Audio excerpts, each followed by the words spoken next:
Hello everybody, my name is Justin and welcome to my YouTube channel. If you haven't been here before, I am an aspiring theater and film critic.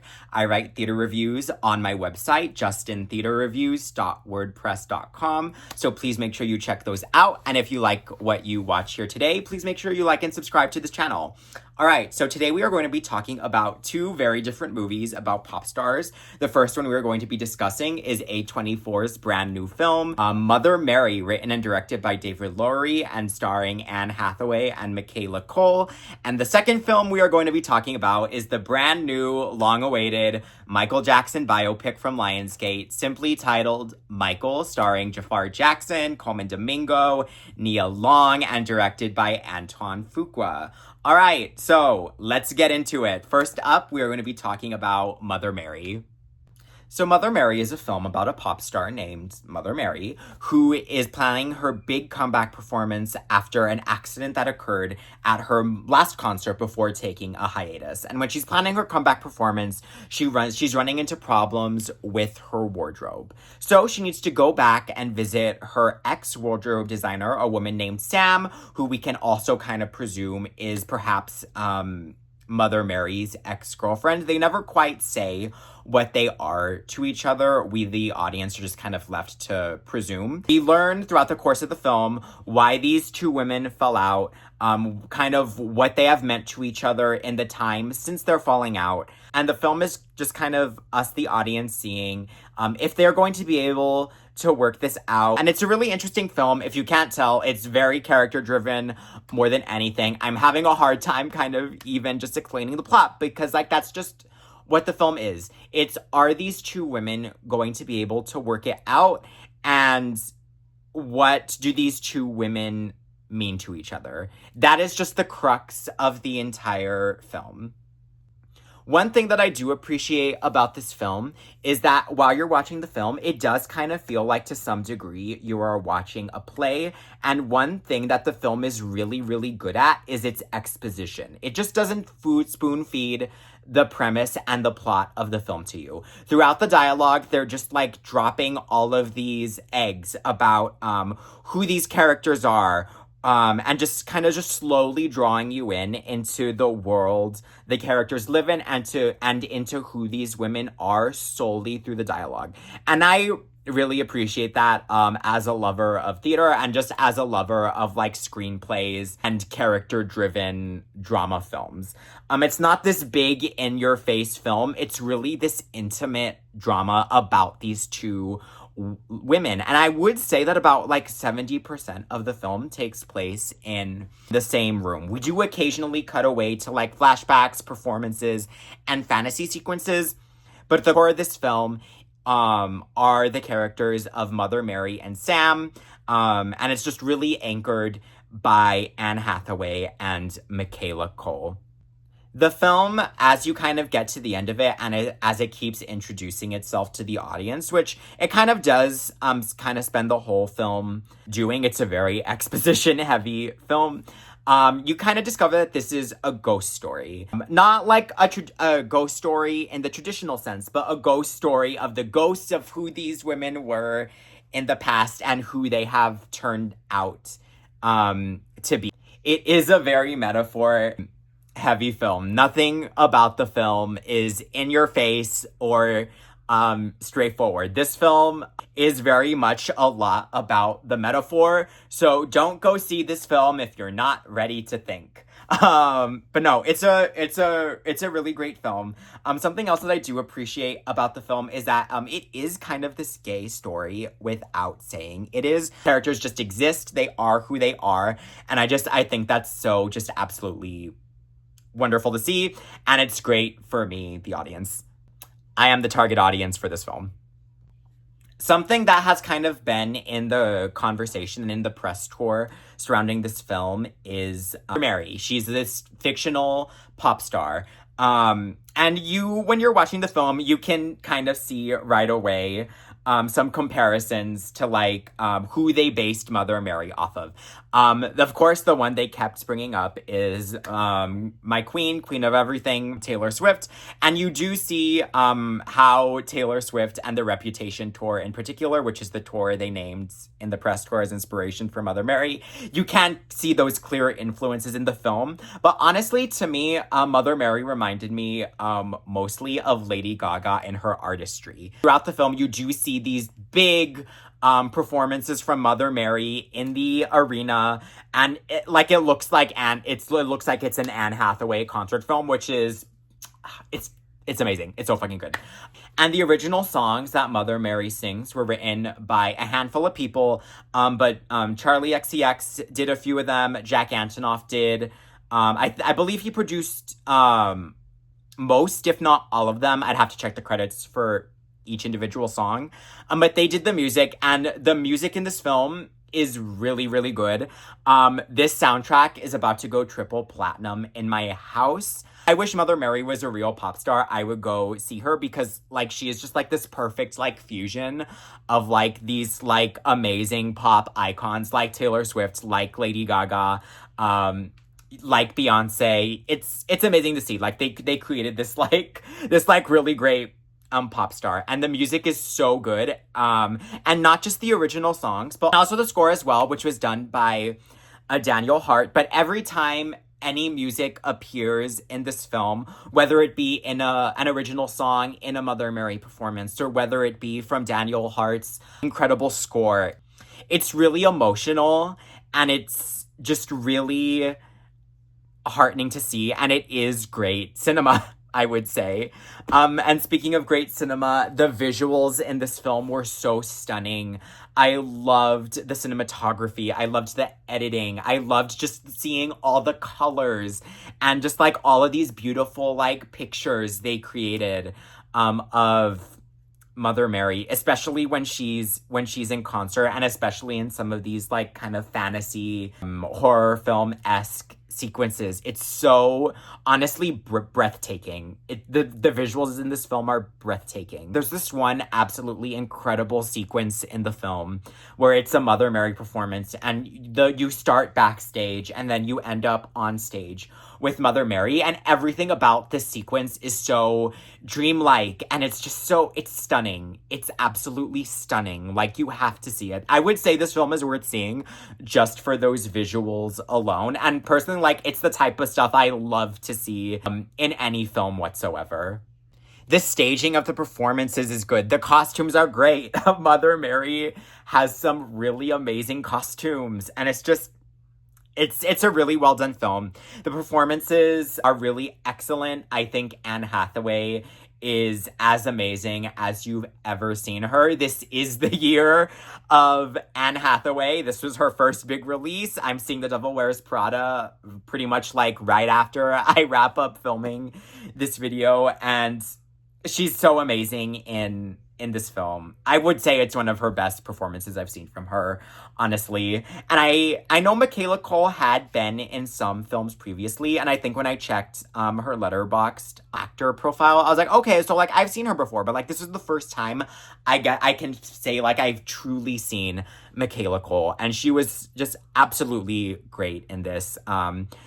Just a great breakthrough performance, or at least a breakthrough to me. I want to see her again. She was really, really great in this film. There were also strong performances from FKA Twigs and Hunter Schafer as well. They play smaller roles in the film, but you remember them. And they were just really great. And all in all, I think Mother Mary was just such a strong addition to this year. I hope a lot of people see it. Like I said, the soundtrack is really good. And if no one else is playing the soundtrack, I'm going to be playing that soundtrack. Really great. A film that makes you think about relationships and your past and how it relates to your present, I feel like. And it's just a really interesting film, and I think everyone should see it. It's a great just retrospective on like fame and how fame affects people's psyches and all of that. And yeah, Mother Mary, go see it. All right, and now for the review in this video that I'm sure is the main reason why people are clicking this video. And that is for my review of the new Michael Jackson biopic, Michael. Okay, so Michael reminded me of two movies. The first one I'm going to bring up is Selena, because I feel that there are at least two scenes in this movie that were scenes that I saw in the movie Selena starring Jennifer Lopez. Those scenes are the film's opening sequence, which, I mean, Selena opens with, like, Selena at the Astrodome, and Michael opens with Michael, like, backstage at one of his concerts. But it's, like, pretty much, like, the exact same vibe. Though we don't see Michael on stage right at the beginning of the film, you know?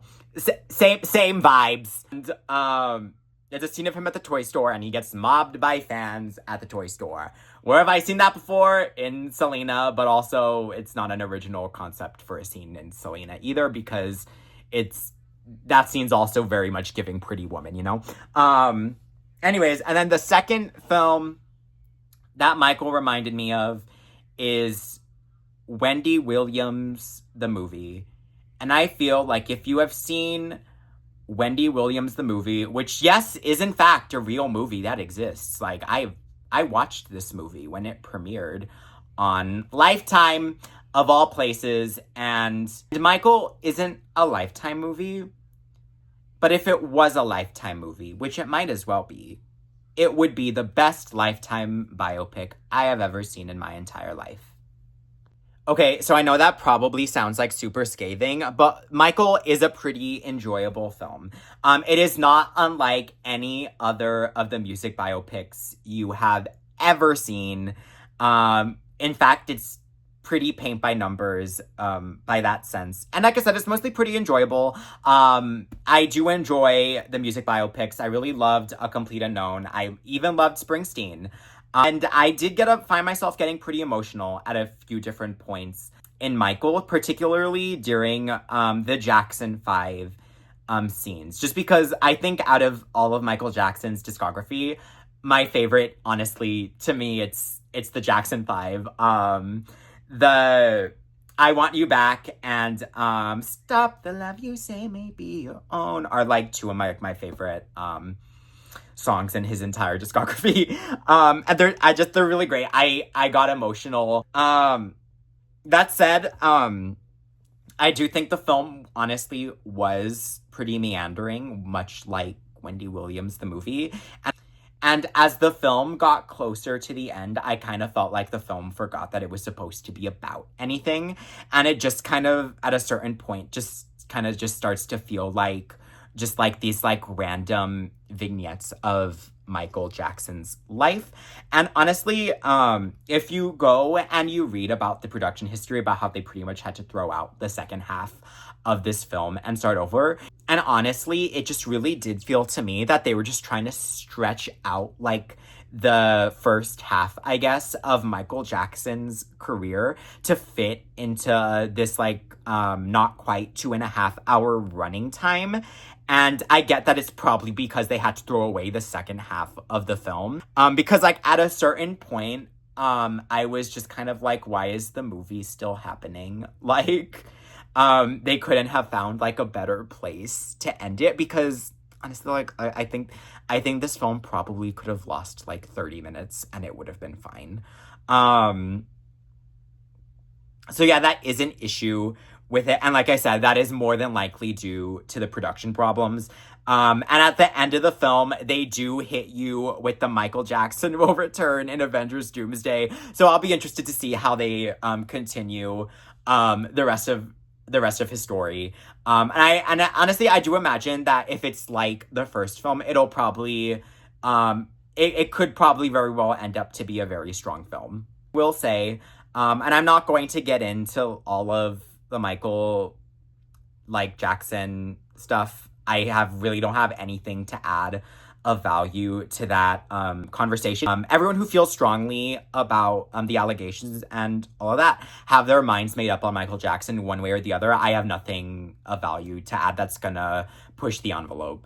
But I will say the film kind of does go in to the Michael Jackson is a perfect person who has never done anything wrong in his entire life territory. And when they make a biopic about me, I want to be portrayed that way. I want to be portrayed as a perfect person who has never done anything wrong in their entire lives.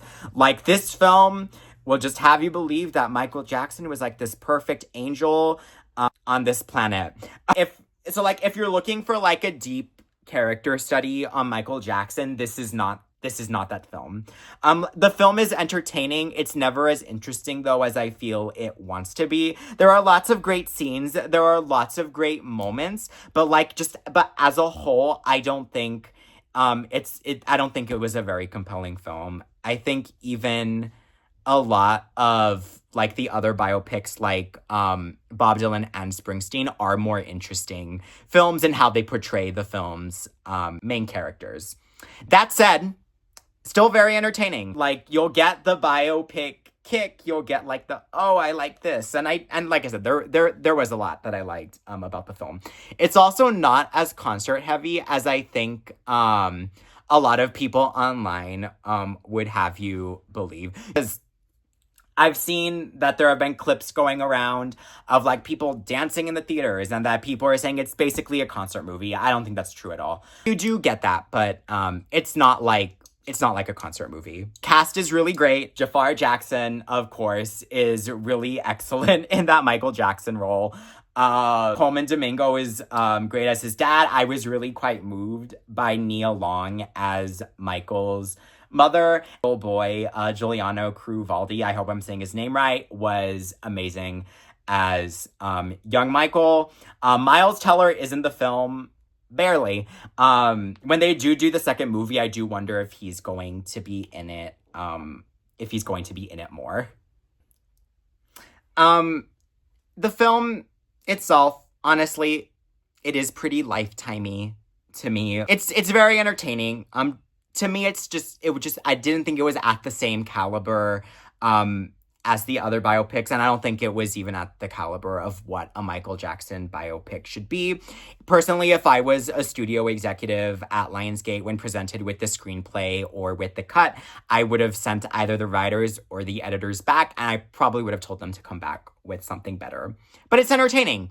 It's fine. I went with my parents. They really enjoyed it, and I enjoyed it too, despite my criticisms. I mostly just kind of thought it was fine. I did kind of find myself getting a little tired of it by the end. But it's fine. It's not as bad as some people would have you believe, but it's also not some like mind-blowing movie-going experience. In terms of awards, I don't think this is gonna get any, honestly. I think it's gonna go 0 for 0 on nominations. It's just not that movie to me. And I know I'm being kind of hard on it. I did enjoy it, but it wasn't great. So there it is, my reviews on Mother Mary and Michael. In short, Mother Mary, slay queen, and Michael, not so slay queen, but it was fine. I don't know how it ended up feeling like a Lifetime movie, but yet I do. Anyways, all right, so thank you for watching. Again, if you liked what you saw today, please make sure you like this video, share it with your friends, and subscribe to this channel. Make sure you follow me on all the social medias, which I'm putting right here. And please follow me on Letterboxd. If nothing else, follow me on Letterboxd. I'll love you forever for it. And read my theater reviews. I am seeing the national tour of Clue tomorrow night, and I'll also be coming at you with a video review of The Devil Wears Prada 2, which I am seeing in just a few hours. All right, thanks. Bye. Wanna be starting something.